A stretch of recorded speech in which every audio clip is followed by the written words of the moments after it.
San Juan de la Cruz, mejor conocido en su infancia como Juan de Yepes, nació el 24 de junio de 1542 en Ontiveros, una villa muy antigua y noble. Siendo muy pequeño perdió a su padre, quien se llamaba Gonzalo de Yepes, quien venía de una gran alcurnia de apellido.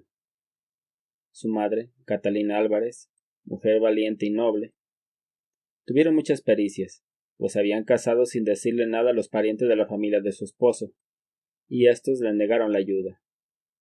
Ella entonces utilizó un telar de sedas como sustento, y con esfuerzo y sacrificio sacó adelante sus 3 hijos, siendo Juan el menor de los 3.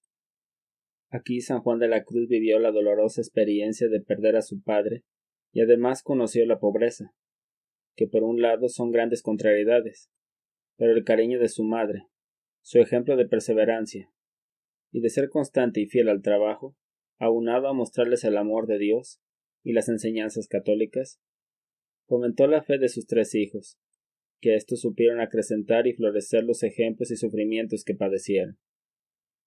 Ante este duro páramo, las cualidades humildes de Juan dieron fruto prontamente, pues se caracterizaba por la mansedumbre, la quietud, el silencio y la devoción. Desde niño se vio favorecido por visiones especiales, como cuando tenía aproximadamente 5 años, al jugar junto con otros niños a la orilla de un fango, cayó al agua. Los otros niños se asustaron y huyeron. En ese momento la Virgen se le apareció y le extendió su mano. Pero él, al ver sus manos llenas de lodo y cieno, no quiso adherirse a las bellas manos de la Virgen, pues consideró que no quería mancharlas, pues miraba tanta belleza. Al poco rato pasó un labrador, que al verlo le alargó la aguijada, que es un palo muy largo, con una punta de hierro para mover los bueyes al andar, cuando se lleva el arado, y con esto rescató al niño. Pero como había luces, había sombras, pues una vez cuando tenía 7 años, al ir caminando, vio la visión de una figura infernal monstruosa, que con grande boca amenazaba devorarlo. Pero el niño Juan no mostró miedo, y con la confianza plena en Jesucristo, le mostró la señal de la cruz, a lo cual esa mala manifestación salió despavorida. A los 7 años comenzó a ir a la escuela, en donde mostró grandes dotes de buen alumno.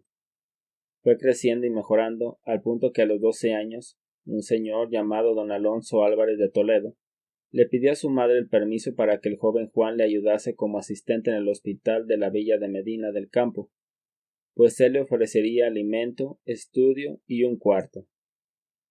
Recién ingresado en el hospital, por descuido, cayó en un pozo. Los testigos se quedaron angustiados y temieron lo peor, y con miedo se asomaron. Pero notaron que Juan estaba tranquilo, sentado.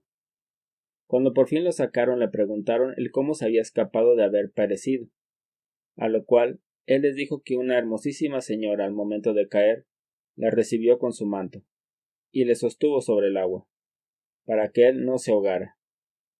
A partir de ese suceso su devoción a la Virgen Santísima creció. Rezando los oficios de rodillas, oraba durante largas horas. Atendió a los enfermos con una profunda devoción, pues aprendió a mirar con el corazón, y contemplaban los dolientes enfermos a nuestro Señor Jesucristo. Después, al contemplar las necesidades que le rodeaban, decidió dormir poco, y así tener más tiempo para la oración y atender a los enfermos. Mortificaba su cuerpo con cilicios, ayunos y disciplinas, que le ayudaron a crecer espiritualmente. Después estudió gramática, retórica y filosofía, en los cuales brilló con excelentes notas. Su vida siguió su propio ritmo, hasta que un día en oración oyó una voz que le decía: «Sírveme en una religión cuya perfección antigua ayudarás a levantar». En ese momento él no entendió esas palabras, pero se le quedaron guardadas con fuego de amor en su corazón. Pasó el tiempo y llegaron a esa villa los padres carmelitas de la Observancia, y cuando él supo que había sido fundado bajo el patrocinio de la Virgen María, decidió ingresar al mismo. Rápidamente brilló por sus virtudes, y a los 21 años lo admitieron tomando el nombre de Fray Juan de San Matías. Siendo novicio brilló por su servicio y devoción, llegando a profesar al siguiente año. y aunque en el Carmelo se regía por la regla mitigada, otorgada por el Papa Eugenio, él, en secreto, seguía la regla primitiva dada por San Alberto. Claro, en cuanto sus superiores lo permitían. Su vida religiosa fue dura y edificante. No comía carne, guardando hasta 7 meses de ayuno. Oraba en silencio, de rodillas. Le dieron una celda estrecha y oscura, a lo que él quitó una teja de su techo para recibir un pequeño rayo de luz, para poder repasar sus lecciones, y desde la pequeña ventana de su celda miraba al Santísimo, lo que le daba un gran consuelo, en medio de las pruebas y dificultades. Su cama eran 2 tablas de madera desiguales sin colchón, ni tela que le cubriera. Su almohada era un trozo de madera. Sus ropas simples y ásperas, que le recordaban el poco consuelo que existe en el mundo. No deseaba los halagos o placeres del mundo, pero en cambio le rogaba a Dios que le permitiese conservar la blanca estola que vistió el día de su bautizo. Siempre le pedía, hasta que un día en una misa, el Señor le consoló al decir que le concedía lo que pedía, a lo que San Juan se quedó muy contento y reconfortado. Siendo un hombre íntegro que rehuía del pecado y de la ocasión, tuvo gran fama en quienes lo conocieron. Un día Santa Teresa de Ávila fue a Medina a fundar un convento de las Carmelitas Descalzas, buscando en el proceso fundar otro para frailes, pues ya tenía las debidas licencias. Cuando conoció a San Juan de la Cruz, él se enteró de las intenciones de Santa Teresa. Sintió una motivación interior que le impulsó a hablar con ella, y cuando oyó su propuesta, aceptó, y recordó las palabras que en sus primeros años escuchó, cuando la semilla de la vocación comenzaba a germinar. Sírveme en una religión cuya perfección antigua ayudarás a levantar. Entonces entendió su principal misión, a lo cual él era llamado. Santa Teresa no tenía casa, pero pronto un caballero le ofreció una, en la aldea de Duruelo. Pero, aunque era un gran apoyo, esta casa estaba muy descuidada. La santa lo envió junto con otros 2 frailes para levantar esa casa convertida en convento. Sin más herramientas que sus propias manos, y de apoyo, sus pies descalzos, así como un pobre hábito y riguroso sayal que la propia Santa Teresa le dio, y su recado para decir misa. Esta idea para San Juan le gustó tanto que le pareció que iba como misionero a las Indias. Dotando de mucho empeño levantaron el lugar, y culminó su obra el 28 de noviembre de 1568.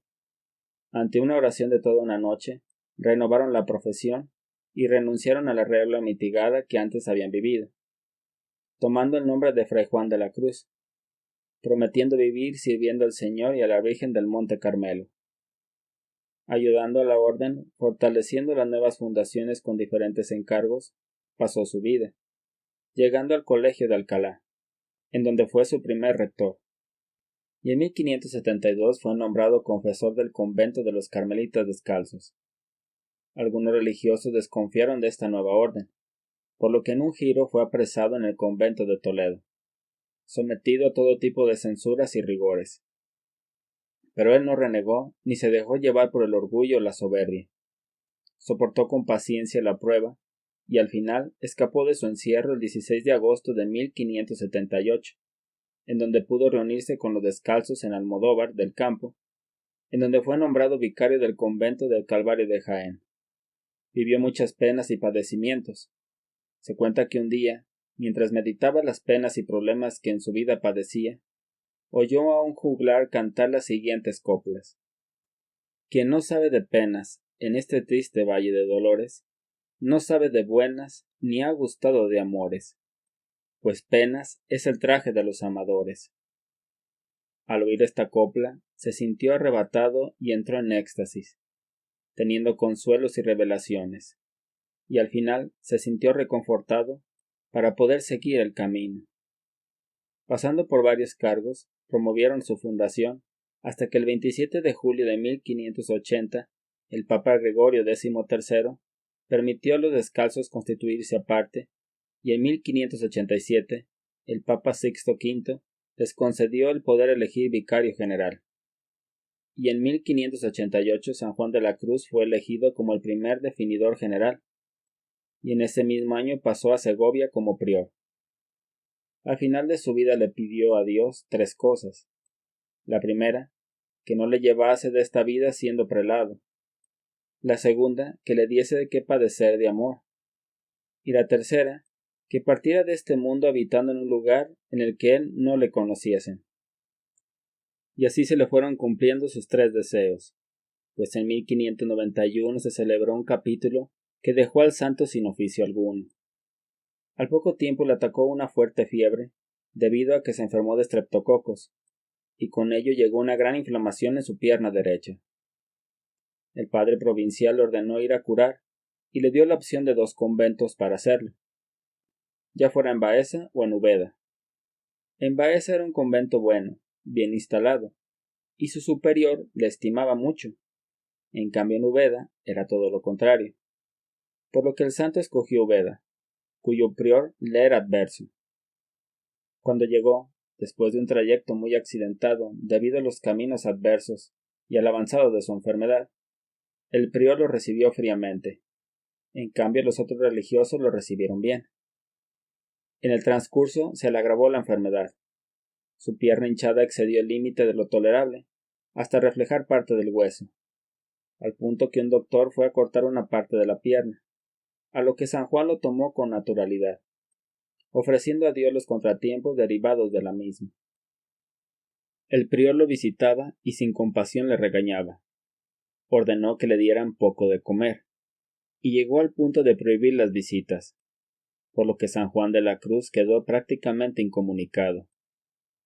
Gente del pueblo que quería visitarlo, doctores y otros religiosos, se quejaron ante el padre provincial, que presto fue a verificar lo relatado. Al llegar, constató el hecho, y regañando al prior, ordenó que las puertas fueran abiertas y el enfermo fuera confortado. Al entrar al cuarto, el prior se dio cuenta del error que había cometido contra el santo, por lo que hincado a sus pies le pidió perdón, llegando al punto de predicar las enseñanzas de San Juan de la Cruz cuando pasó el tiempo. Sus últimos días lo vivió con resignación. Y una cosa admirable, de sus numerosas llagas de la pierna, se dice emanaba un aroma agradable que causaba admiración en quienes lo olían.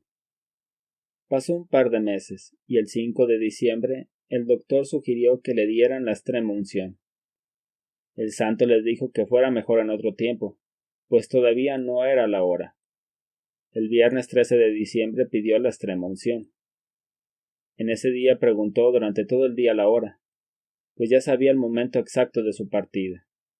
Llegando a medianoche, pidió perdón a sus hermanos por las molestias causadas por la enfermedad, y en punto de la medianoche, cuando sonaban las campanas, los testigos afirman que le rodeó una gran luz.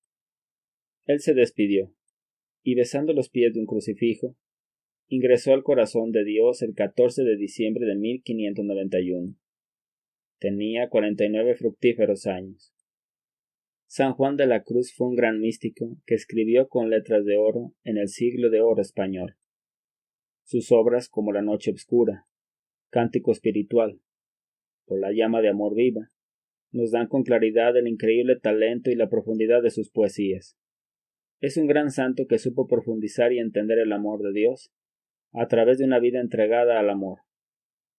San Juan de la Cruz, intercede a Dios por nosotros para que sepamos renunciar a las cosas del mundo, que sepamos profundizar en la oración y en la meditación, para que sepamos admirar las obras de Dios, para así admirar las maravillas de Dios a pesar de las dificultades.